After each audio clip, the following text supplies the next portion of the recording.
చైతన్య రథం ప్రేక్షకులకు స్వాగతం, నమస్కారం. పెద్దిరెడ్డి మిథున్ రెడ్డి రాజంపేట ఎంపీ. అన్నమయ్య డ్యాం కొట్టుకుపోవడంలో కీలక పాత్రధారి. డ్యాం కొట్టుకుపోయి పదుల సంఖ్యలో ప్రాణాలు పోయినా ఆ ప్రజలు అలమటిస్తున్నా పట్టించుకొని దుర్మార్గుడు. అయినా జాలి తెలిసి మళ్లీ ప్రజలు ఆ ప్రాంత ప్రజలు ఎంపీగా గెలిపించుకున్నారు. ఈ పెద్దిరెడ్డి మిథున్ రెడ్డి తండ్రి పెద్దిరెడ్డి రామచంద్రారెడ్డి భూబకాసురుడు. చిత్తూరు జిల్లాలో కనపడిన భూమినల్లా ఆక్రమించుకున్నాడు. అలాగే కొడుకు మిథున్ రెడ్డి మద్యం స్కామ్లో అడ్డంగా ఇరుక్కుని A6 A7 అంతకుముందు ఉంటే ప్రమోషన్ మీద A4కు వచ్చాడు.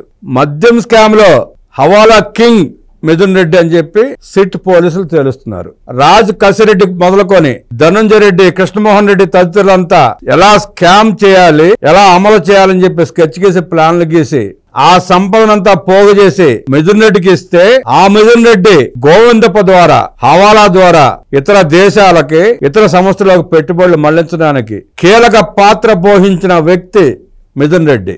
గతంలో విజయసాయి రెడ్డి చెప్పినట్టు 100 కోట్లు అప్పు ఇప్పిస్తే దాంట్లో 40 కోట్లు చిల్లర SPY ఆగ్రోస్ కి ఇప్పించి దాంట్లో కూడా 8 కోట్ల రూపాయల కమిషన్ తీసుకున్న బ్రోకర్ మిథున్ రెడ్డి. అక్కడ ఇక్కడ కాదు, అందని కాడికి దోచుకున్నారు. పెట్టుబడులు పెట్టించి అప్పులు ఇప్పించి కమిషన్ దండుకున్నారు. అక్రమ మద్యంలో డబ్బులు పోగు చేసి డబ్బులు కుమ్ముకున్నాడు. జగన్మోహన్ రెడ్డికి లావాదేవీలు జరిపి అక్కడ కమిషన్లు తీసుకున్నాడు. డబ్బు డబ్బు డబ్బు డబ్బులో మురిగి డబ్బులో తేలుతున్నాడు మిథున్ రెడ్డి. అలాగే తండ్రి రామచంద్రారెడ్డి కూడా ఉచ్చు బిగుసుకుంది.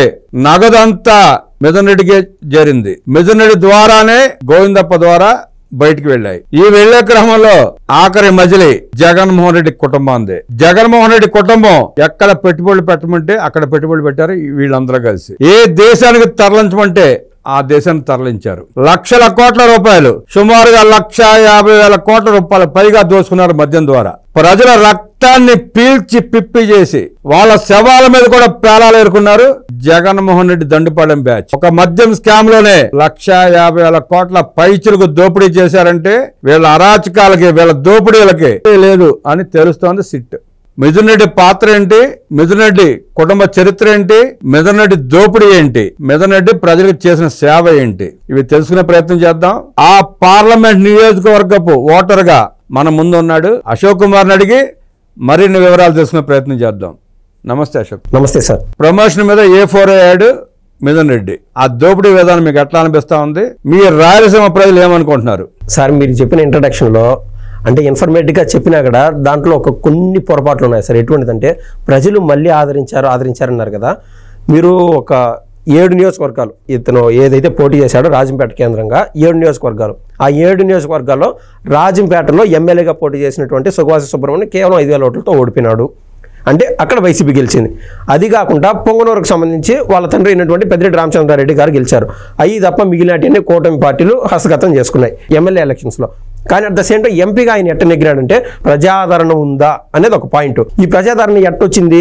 ఏ రోజైనా ఆయన రైల్వే కోర్టుకి ఎన్నిసార్లు వచ్చాడు, రాజంపేటకి ఎన్నిసార్లు వచ్చాడు, లేకుండా ఉంటే ఆయన ఎంపీగా పోటీ చేస్తున్నటువంటి ఈ రాజంపేట కేంద్రంగా అక్కడ ఏదైనా ఆఫీస్కి 1-2 సార్లు ఆయన 5 ఏళ్ల కాలంలో అడుగు పెట్టినాడా? లేదు. అక్కడ ఉన్నటువంటి ప్రజలను అడిగితే చెప్తారు. అదే గన అక్కడ వస్తే, కార్యాలయం కానీ వస్తే, ఆ మధ్య సార్ మీరు మాట్లాడినారు కదా, వరదలు వచ్చి ఆ సెయ్యేరు వరదలు వచ్చి డ్యామ్ ఎక్కడైతే కొట్టుకుపోయిందో అక్కడ బాధితులు మీరు 10ల సంఖ్యలో అన్నారు. దాదాపు 37 నుంచి 40 మంది చనిపోయినారు సార్.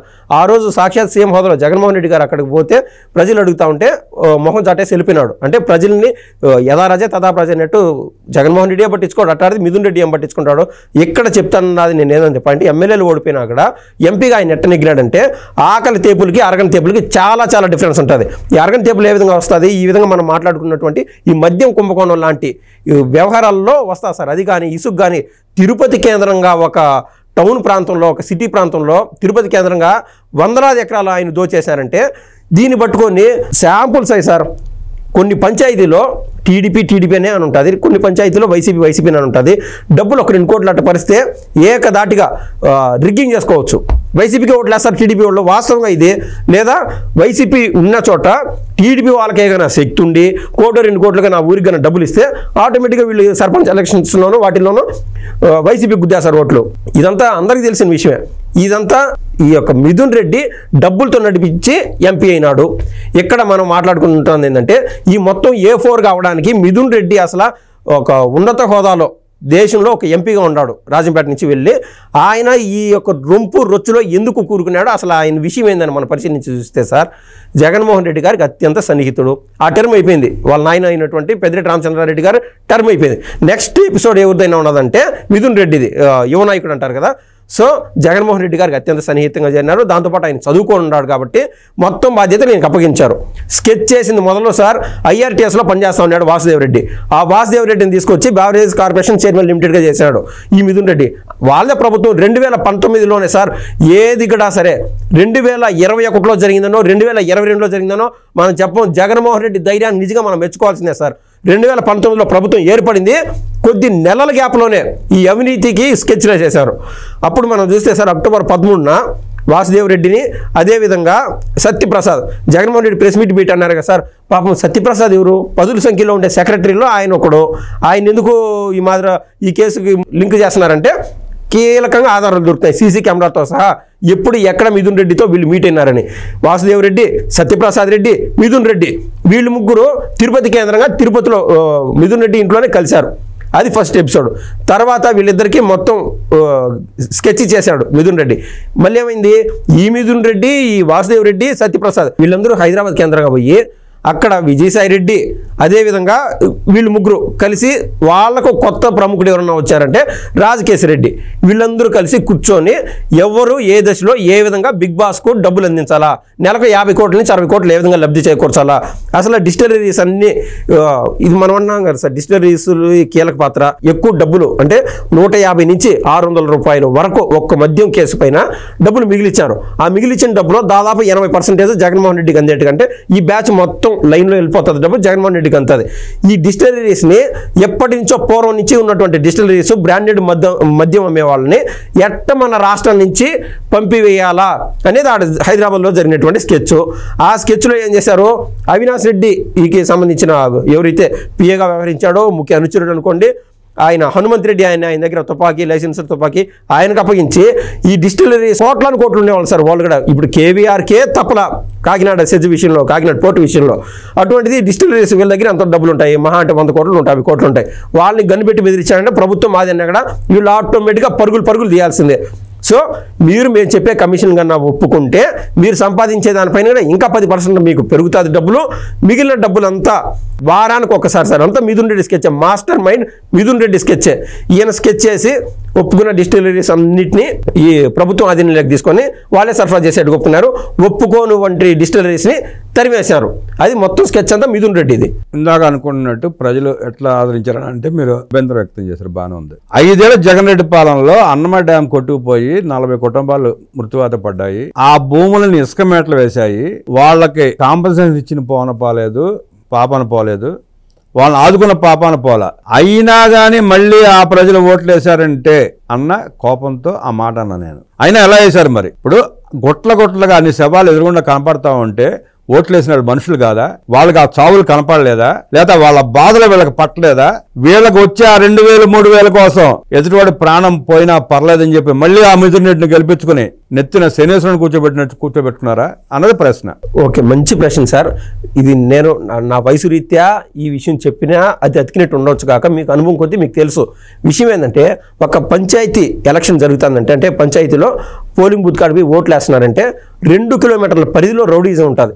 అంటే వాళ్ళకి చెక్ పోస్ట్ లెవెల్లో ఎవరికి ఓట్లు వేయాలా అని చెప్పి వీళ్ళు అన్నారు కదా సార్, నా ఎస్సీలు నా బీసీలు అని చెప్పి వీళ్ళ ఓట్లని గంపగొత్తగా కొనేసి అక్కడ పోలింగ్ బూత్లో ఎవరైతే ఏజెంట్ ఉంటారో వీళ్ళు అక్కడికి ఓటు వేసేదాన్ని పోయేటప్పుడు ఆ ఏజెంట్ ఆయనతో పాటు పోయి వేస్తారు. ఫ్యాన్ గుర్తుకేస్తున్నారా, సైకిల్ గుర్తుకేస్తున్నారా, లేదంటే గ్లాస్ గుర్తుకేస్తున్నారా, మొత్తం ఈ రాజంపేట కేంద్రంగా సార్ రైల్వే కోడరు ముఖ్యంగా సార్ కావాలంటే నేను నా మాటకి నేను కట్టుబడి ఉంటాను. ఆ రోజున రిజల్ట్స్ వచ్చిన రోజు దానికంటే ముందు రిజల్ట్స్ రాకముందు ఎలక్షన్ ఓటింగ్ జరిగిన రోజు చూడండి, రైల్వే కోడర్ అనేది హైలైట్ అయింది.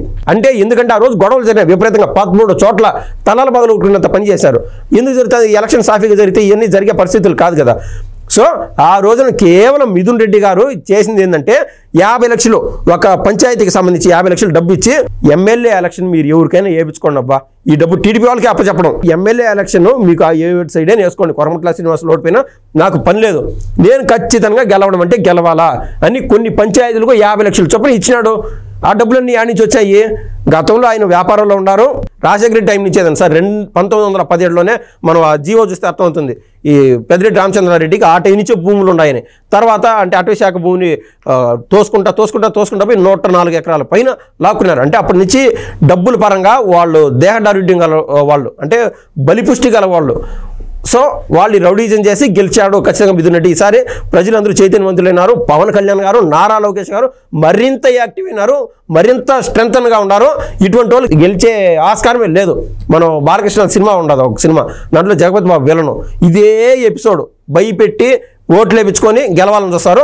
ఆ ఎపిసోడ్లన్నిటికీ కాలం మారే కొద్దీ స్వస్తి ఫ్యాక్షన్ రాజకీయాలు ఖచ్చితంగా స్వస్తి చెప్తుంది ఈ కూటమి ప్రభుత్వం. కాలం మారిపోయింది, ఇక భవిష్యత్తులో పెద్దిరెడ్డి కుటుంబం గెలిచే అవకాశం లేదంటే విశ్లేషిస్తూ 420కి మద్యం వ్యాపారంలో కట్టల మూటలు కట్టి చేరవేసింది A4 మిథున్ రెడ్డి అని అంటూ విశ్లేషించిన అశోక్ కుమార్కి అభినందన తెలియజేస్తూ నమస్కారం.